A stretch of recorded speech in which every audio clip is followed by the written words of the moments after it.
గత ప్రభుత్వం ఇంటి పన్నులు, కరెంటు బిల్లులు లాంటి ప్రజలపై వేసిన భారాలు, అసమానతలతో జరిగిన అభివృద్ధిపై టీడీపీ ప్రభుత్వం స్పందించాలి.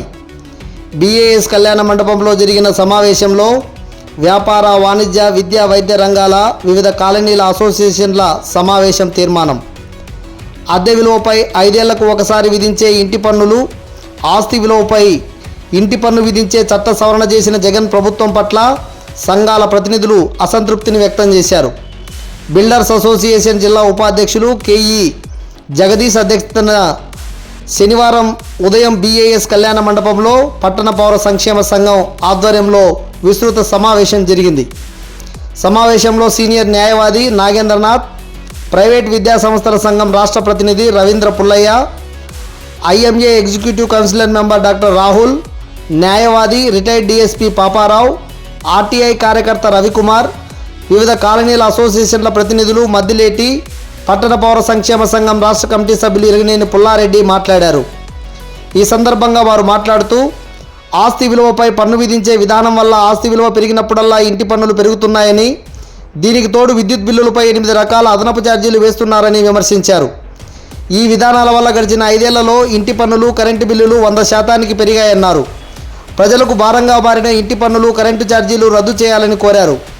నగరంలో వివిధ కూడళ్లలో అవసరానికి మించి అశాస్త్రీయంగా ఏర్పాటు చేసిన ట్రాఫిక్ సిగ్నల్స్, సెన్సార్ కెమెరాలు, వివిధ వాహనాలపై కోట్ల రూపాయల ఫైన్లను కూడా వెంటనే రద్దు చేయాలని ప్రభుత్వాన్ని కోరారు. పాలకవర్గం విధానాల వల్ల అభివృద్ధి అసమానతల్లో జరిగిందన్నారు. నందికొట్కు రోడ్డులో వర్షం వచ్చిన ప్రతిసారి మోకాడు లోతు నీళ్లు నిలిచి ట్రాఫిక్కు అంతరాయం కలుగుతుందన్నారు.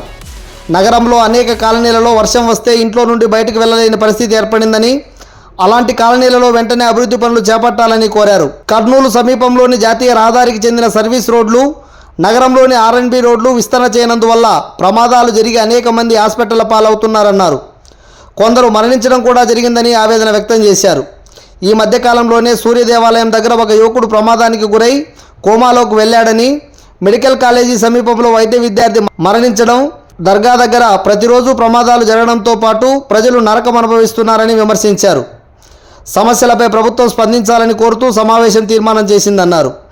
పై సమస్యల పరిష్కారం కోసం మంత్రులను, ఎమ్మెల్యేలను, పార్లమెంట్ సభ్యులను కలిసి వినతి పత్రాలు ఇవ్వాలని సమావేశం తీర్మానించిందని తెలియజేశారు.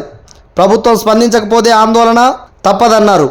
ఎం నాగరాజు వివిధ సంఘాల ప్రతినిధులకు అభినందనలు తెలిపారు.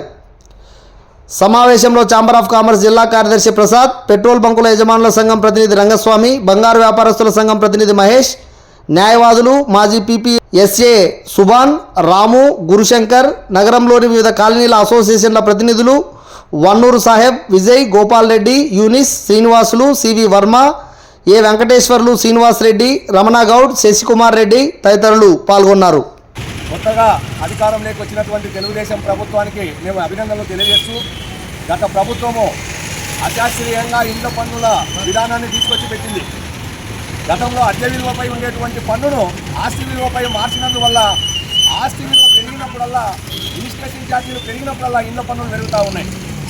కాబట్టి ఆ విధానాన్ని రద్దు చేయాలని చెప్పి మేము చంద్రబాబు ప్రభుత్వాన్ని కోరుతా ఉన్నాం.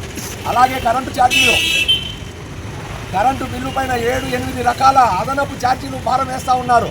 మళ్ళీ 1,000 కోట్ల రూపాయల కరెంటు ఛార్జీలు పెంచడానికి జగన్ ప్రభుత్వం ఎన్నికల ముందు అప్రూవల్ ఇచ్చిందని చెప్పి తెలిసింది.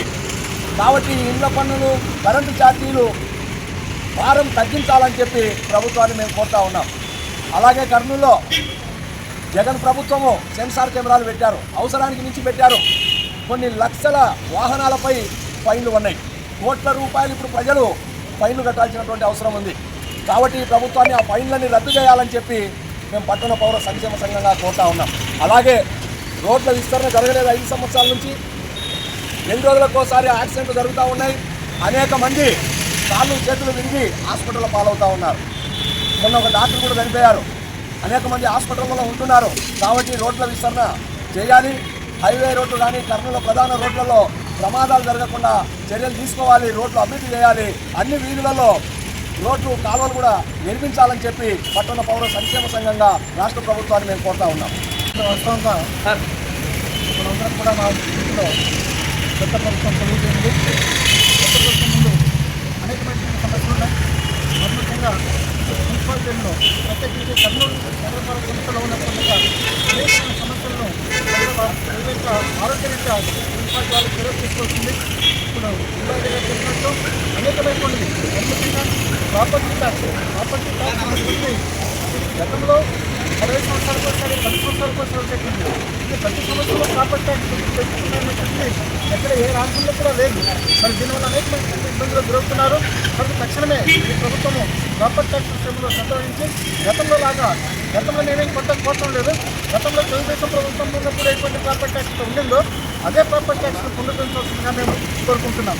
అలాగే విద్యుత్ బిల్లు చూసినట్లయితే రకరకాల పేరుతోటి ఆ బిల్లు ఏమొస్తుందో తెలియదు. మామూలు ఛార్జ్ కడతాము, మళ్ళీ కిందనేమో ఎలక్ట్రిసిటీ డ్యూటీ అని చెప్పేసి 1% డ్యూటీ అలా వస్తున్నాయి అన్నమాట. సో విద్యుత్ ట్యాక్సెస్ పైన కూడాను ప్రభుత్వం దృష్టి కేంద్రీకరించాల్సిన అవసరం ఉంది. మరి ముఖ్యంగా ఈ వర్షాకాలంలో ఎక్కడ చూసినా రోడ్డు వెంట కొద్ది వర్షం పడుతూనే అవన్నీ కూడా పెద్ద పెద్ద పాండ్ లాగా తయారైపోతున్నాయి. దాదాపు మోకాళ్ళు లోట్లు పైలోతున్నాయి, నీరు పోతుంది. అక్కడ వాహనాల ప్రధానికి కానివ్వండి, ప్రజల ప్రధానికి కానివ్వండి అనేక ఇబ్బందులు ఉన్నాయి. ముఖ్యంగా చూసినట్లయితే చెక్ పోస్ట్ నుంచి డిలీట్ చేసుకొని అక్కడ సెంట్ జోసెఫ్ కాలేజీ వరకు నంద్యాల రోడ్లో సంతోష్ కళ్యాణ మండపం ఉంటుంది. అక్కడ చిన్నపాటి వర్షం కురిస్తే దాదాపు 3-4 అడుగుల లోటు నీళ్ళు అక్కడ ఉంటున్నాయి. అదే దానిపైన పెద్ద ట్రాఫిక్ ఉంది. అంటే అలాగే శ్రీశైలము గుంటూరు వాహనాలన్నీ పోతాయి, ఆ పల్లెకు వాహనాలు పోతాయి, ప్రజలకు వాహనాలు పోతాయి. పెద్ద ఇబ్బంది కూడుకుని అనుకుంటాం. దయచేసి తక్షణం మేము ఏం కొడుతున్నామంటే ఇది వర్షాకాలం. సో మున్సిపాలిటీ వాళ్ళు జాగ్రత్తగా గమనించి ఎక్కడెక్కడైతే ప్రజలకు ఇబ్బంది ఉన్నాయో వాటిని తెలుసుకుని వెంటనే నివారించకపోతే జరిగేటువంటి ప్రమాదాలకు మున్సిపాలిటీ కారణమైంది తప్ప వేరే కాదన్నమాట. అలాగే లైబ్రరీ సిస్టమ్ వసూలు చేస్తున్నారు. లైబ్రరీ సిస్టమ్ దేనికోసం ఆ సెస్ 8.5% ఆఫ్ ట్యాక్స్ వసూలు చేస్తున్నారు. ఆ ట్యాక్స్ దేనికోసం? ఖచ్చితంగా ఆ ట్యాక్స్ తోటి మార్పులలో ఉన్నటువంటి ప్రదేశాల్లో లైబ్రరీలు ఏర్పాటు చేసి విద్యార్థులకు కానివ్వండి, స్త్రీలకు కానివ్వండి, పిల్లలకు కానివ్వండి అక్కడ చదువుకునేటువంటి అవకాశాలు కల్పిస్తాం.